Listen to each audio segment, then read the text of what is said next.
go on his show. He's fantastic. He just hosted the event that I spoke at, and he just had NFT God on. Do you know NFT God on Twitter? The thread dude? Yes, I do.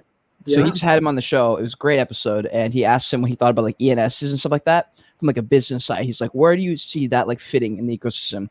And he was like, bro, that shit is stupid. Is basically what his answer was. And that was one of the questions. It might have been me who just had that question, but at some point I want to talk about the ENSs. But it is interesting seeing the first wave of what businesses are doing to kind of like line themselves up and say, okay, like what's the direction we're going to take this? What are the first steps? And it is funny that a lot of the companies, that's their first step versus all the Web3 companies who started in Web3 just started with like a dropping a 10,000 collection picture of monkeys and pandas and stuff like that. Like, I wonder how many of those companies have already filed trademarks or have done taxes, you know, like, I don't know. The projects between 0.1 and 0.4, I'm very interested to see what happens in the next 6 to 8 months. Like if they have, I don't know. I'm just interested in that whole thing. 100%. So why did he say, we can chat about it now before we get into the next topic. Why did he say ENSs was stupid? What was his reason? I think part of it was he was just like, blockchain at some point is going to get to a point where we aren't going to talk about it. It's not going to be like a thing. .eth isn't going to be like a thing. In my head, I was like, yeah, but like it's still necessary. So I'm like, it's just going to depend if like the .eth has any functionality, like .com has the ability for the websites. And his point was just like, it's not going to matter. It's not going to matter. He kept saying it over and over, and I couldn't tell. It feels like one of those answers that he just had kind of like subscribed to the idea and he was going with it. It just seemed like, I was like, what's your job going to be if like none of this exists? Basically his idea was like, everything needs to fade to the background. And I was like, okay, like that's fine. A lot of the nerdy stuff can go to the background. But like, what about the entertainment side and the industry side? I was like, if the industry just falls apart because everything goes behind the scenes, then like, why are you here? Like, why do you have a mutant ape? You know, and I couldn't understand it. So I was trying to figure it out. I feel like there's an in-between.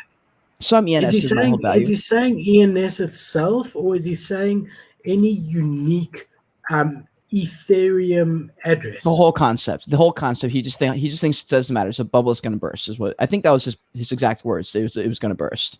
I don't know. That one's really tough for me. I don't agree at all. Whether ENS ends up being the .com of the blockchain or not is debatable. Mm-hmm. But they definitely have a lead now, a substantial lead. Yeah. And there will be a company, whether it be ENS or not, that is like the email addresses of crypto. And whoever that is going to have an amazing business because people will pay yearly to renew it. And everyone wants something that they like, your email address or like your website. They want something that they resonate with, that is always theirs, that can prove that it's them. And I think that, as I said, I don't know that ENS will sustain. I personally think they will, but I don't know. But I definitely think there will be a company that does this either better than ENS has done it, cheaper than ENS has done it, that gets accepted. Because that's the real thing.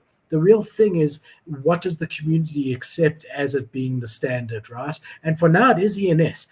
You know, a lot of people are very proud to put their username and whatever and make it their wallet address public and call it .ens. So, you know, you could have a service that is a lot cheaper than ENS, because ENS is not cheap to renew. It's cheap to register, but after a year, it's not cheap to renew. So you could have a service that does everything ENS does, even more cheaper. But if no one buys into it, then it's not going to work. And we've seen the amount of volume that's been traded on ENS. So far, the most that people identify with is .ens. So they've got a very big lead, and they could always reduce their fees or do whatever to be competitive, right? Yep.